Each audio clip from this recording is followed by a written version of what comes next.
Well, dear colleagues, congratulations to all of you on this 20th anniversary. It's a pleasure to see how PEROSH has grown up and how collaboration has expanded and how the institutes are able to deal with today's working life.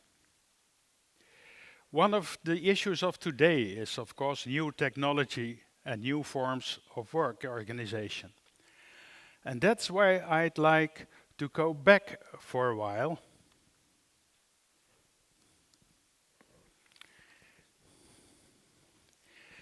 to the issues that were discussed already by Adam Smith. He admired the new technology and the new division of labor. And he wrote in his famous book on the wealth of nations that this new technologies and work organization would lead to higher productivity and wealth for all nations.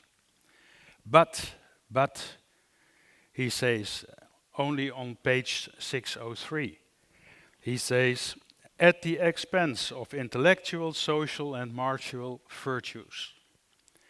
And this was, in his eyes, the destination of the laboring poor. But unless the government takes some pains to prevent it. And what he meant by the role of the government was, let's give the workers primary education. So at least that will make them a bit more civilized. Of course, this is still a problem, how the government can take some pains to prevent these negative results. But it's not only the governments that were thinking about doing something on this deplorable situation. Also, the owners of factories at that time took the message. Last week, my wife and I were cycling and walking in the Swedish region of Bergland, where they have for centuries a lot of mining, iron mining, silver also, but that was only very little, iron mining and steelworks. And one of the owners of the steelworks in Bergland, Gustav Ekman, he already established schools for his workers in the middle of the 19th century. So that was interesting to discover.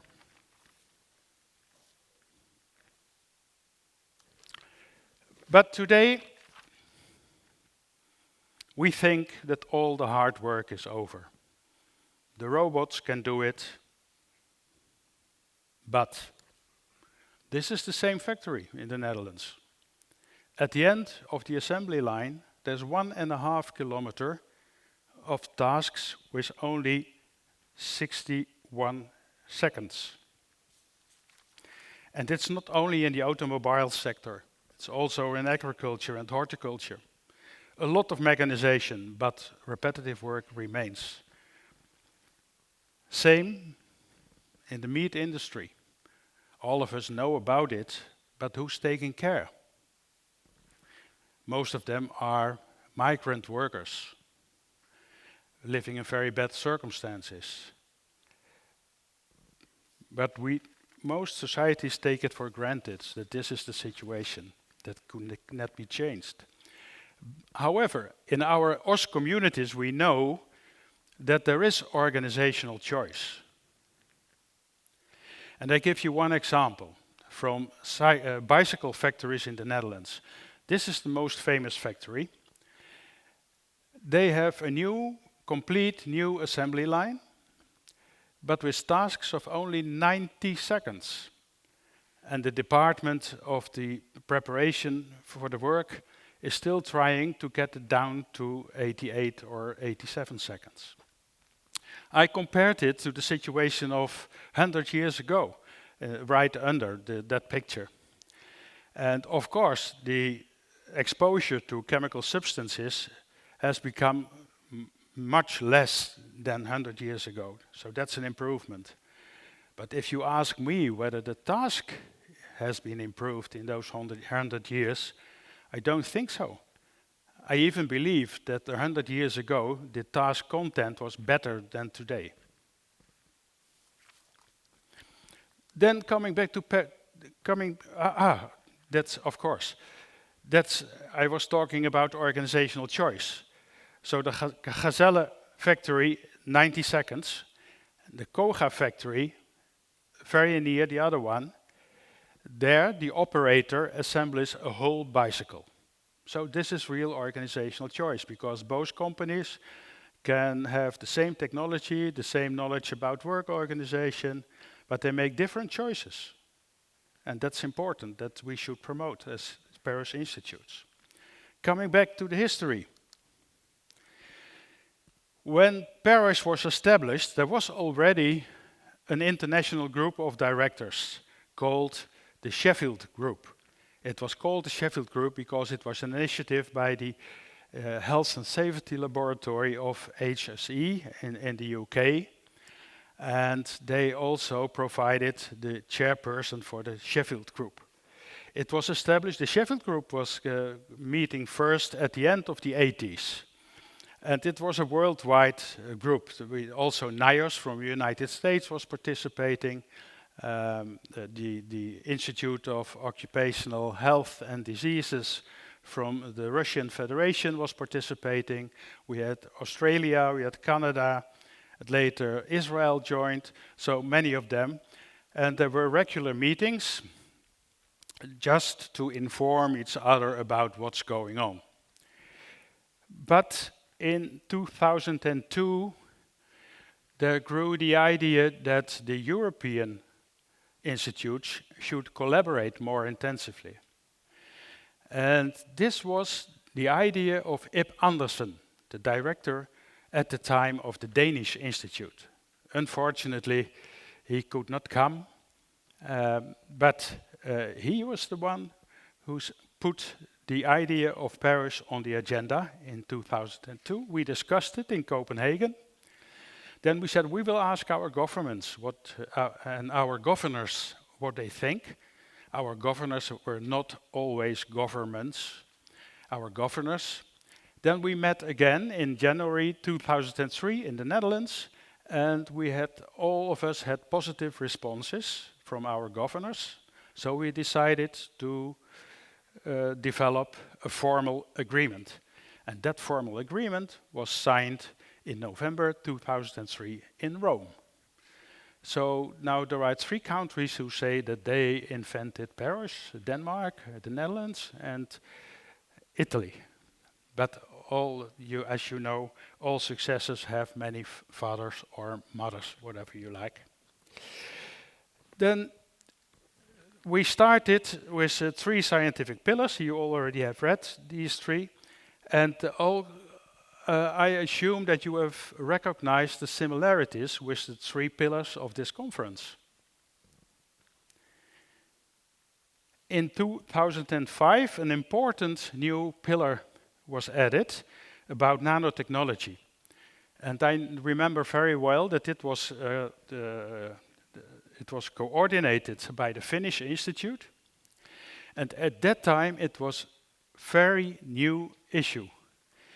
And the activities of the Finnish Institute, together with some others, INRS, TNO, and even more, we really set the agenda in Europe for research into nanotechnology and working life. But of course, when we started PEROSH, there were some issues to be discussed. And one of them was, what about the institutes who are not a member of the EU? They were a member of the Sheffield Group. So unfortunately, they had to wait until the enlargement of the European Union before they could become a member of PEROSH. But in the meantime, they continued to be a member of the Sheffield Group. And we organized the meetings in such a way that we had 2 days meetings, 1 day of PEROSH, 1 day of the Sheffield Group. So there was a lot of collaboration, of course, in doing that in that way. Then there was a discussion that it should be only national or research institutes. Well, not all the institutes were national, not all the institutes were only research, some of them were more consultancy. So, but at the end we agreed which institutes could be a member, and not universities. So only the special institutes for occupational safety and health. Then there was a debate on the relationship with EU OSHA. It was complicated at that time. For now, you cannot imagine that it was complicated, but at that time it was. Because EU OSHA made plans to do research, and we, as the OSH research institutes, we were not happy with that plan, and our opinion was that EU OSHA should not do research. That's the task of our institutes. So we had a very special relation with the director at that time, Hans-Horst Konkolewski, and the personal relations were perfect. But he also asked several times to participate in our meetings, and we refused that.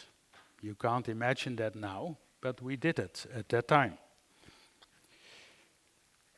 Then the next issue was contract research. All of you are doing contract research now for your government, or maybe for the European Commission, maybe even for private parties. But at that time, it was something quite new. And many of us had the opinion that if we do contract research, we would not be independent anymore. So this was really a debate. And some institutes at that time were already dependent on contract research to some extent. Then the last discussion point was, can we use the benefits for productivity to advertise our research? Some of us said no. Health is a value in itself, and we do not need to stress the importance for productivity. And of course, it's correct. Health is a value in itself.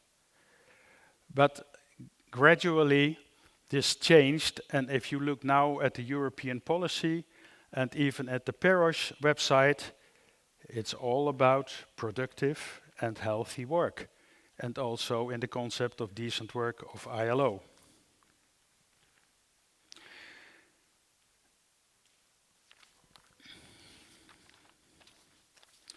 Well, then I'd like to say something about a few important persons. And to the far right, you see David Buchanan, who is in the room with the glasses, with the sunglasses. He was a chair of the Sheffield Group for, I don't know exactly, 15 years or so? 10 years, okay. And so that was very important for the continuation of the Sheffield Group. And I must say that David is one of the best chairpersons I ever have met in my professional life. He is efficient, he is respectful, and with a sense of humor. Very good.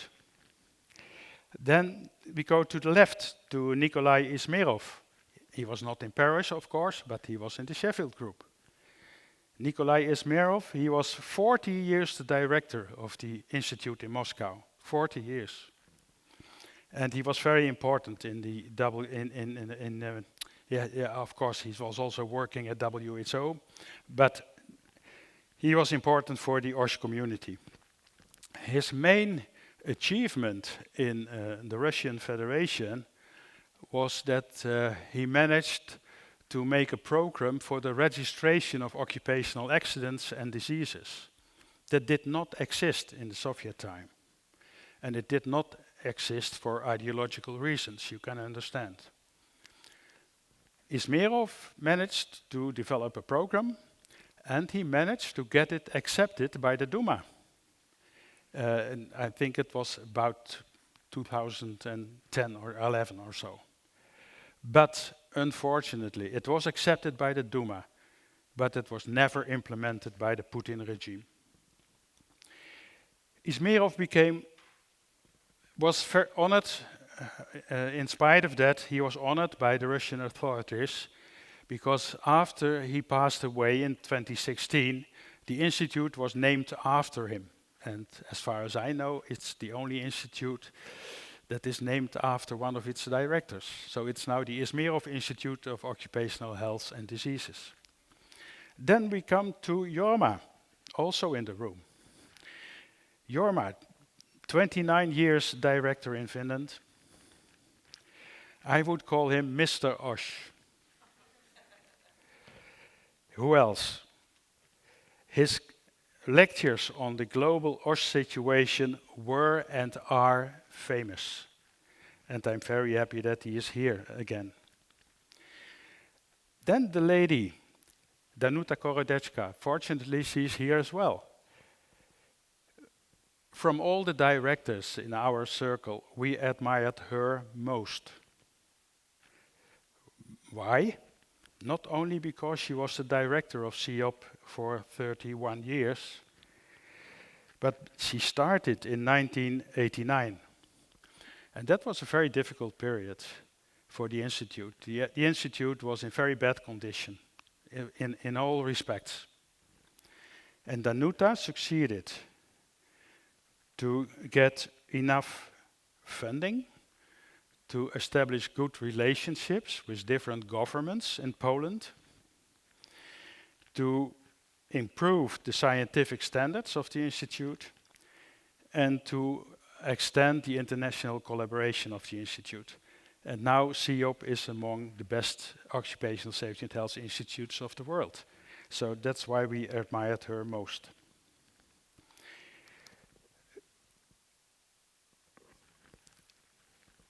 Louis Laurent already mentioned this one, that well-being was, after the traditional OSH issues, the new overarching subject.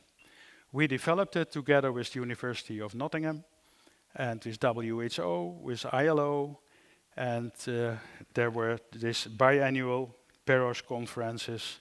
Next one is in Sweden, last one was in Warsaw. Unfortunately, online only, but there were some benefits from having it online because more people from all over the world could attend. Our institutes also experienced threats. I do not have to explain the first one. Budget cuts are everywhere. The second one is more serious. There's always some people who think that research should be moved to universities. And I remember in Denmark, there was this threat was very realistic when the government at that time thought that they could discontinue the institute and bring all the research to universities. After all, it did not happen, but it is a kind of threat for all our institutes. Then the third one is that OSH will be encapsulated by public health. That happened in Hungary. The Hungarian Institute was encapsulated by public health, and then OSH disappears because public health is thought of as much more important. So it's important to have a separate institute for occupational safety and health. It was also a debate in Finland. A couple of years ago, I was in the evaluation committee of the Finnish Institute, and then there was a debate in the government whether the occupational safety and health should be merged with public health. Fortunately, it did not happen. And then the last threat is a political closure. Nader did not mention it so exactly, but I can say it from my position. In 2006, the National Institute for Work and Life in Sweden was discontinued for political reasons. The official reason was that research should be done at universities.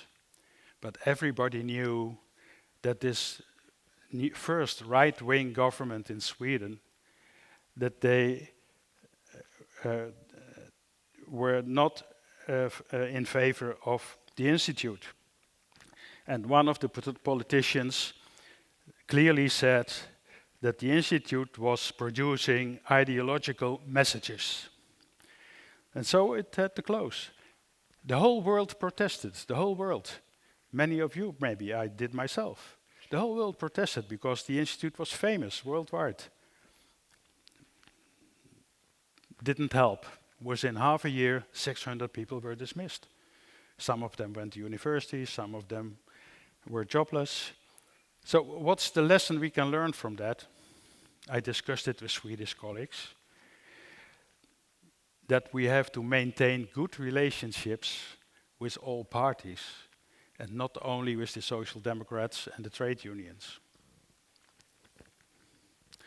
Well, the next period in PEROSH was getting more involved in EU policies. A number of position papers appeared. I won't repeat them, you can read it. And most of the national focal points of EU OSHA were in our PEROSH institutes. However, coming back to my slides on repetitive work, the European Working Conditions Survey of 2015 shows that still 26% of the European workers have tasks of less than 1 minute. 2015 is the last figure we have, because in the most recent working life research, this question was not a part of it.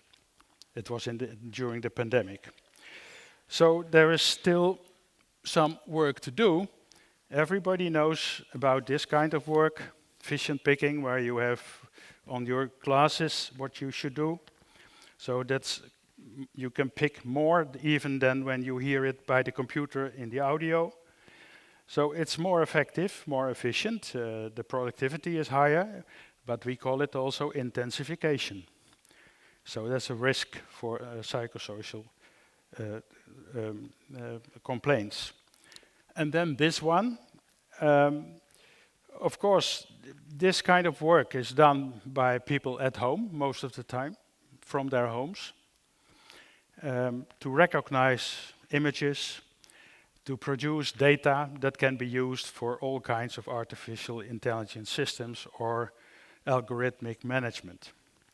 This is a growing number of workers who are doing this kind of work, mostly, as I said, from their homes.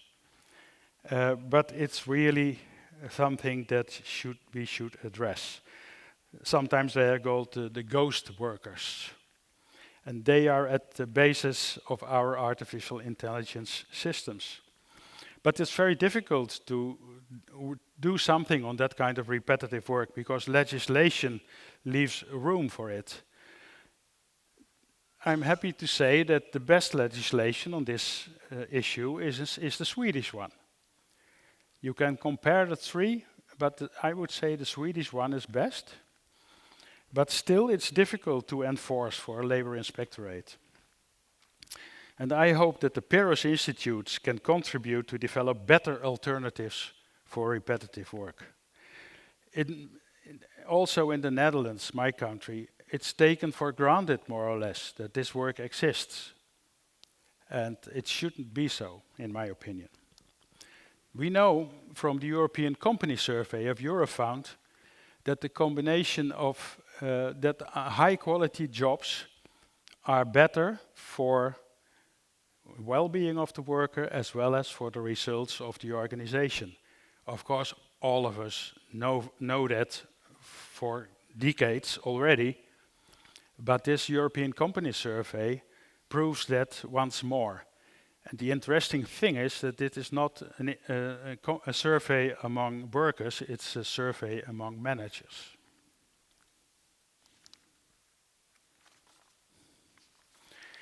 Well, the prospects are very interesting because now the European Commission is talking about Industry 5.0 to be more human-centric, more sustainable and more resilient. But in this quote, you can say, it says, it places the well-being of the worker at the center of the production process. Well, we never heard that before, so we can refer to it and make our research in that direction. And of course, we are already doing to some extent. Our institutes can face the problems of the coming years, digital and green transitions, And I already found some of interesting research reports, one by BAWA and one by INRS.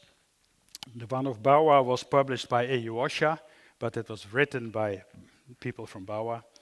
And so you can see that our institutes are really fit for the future and also address the newest problems with artificial intelligence. And these are, of course, the people who do all the important research.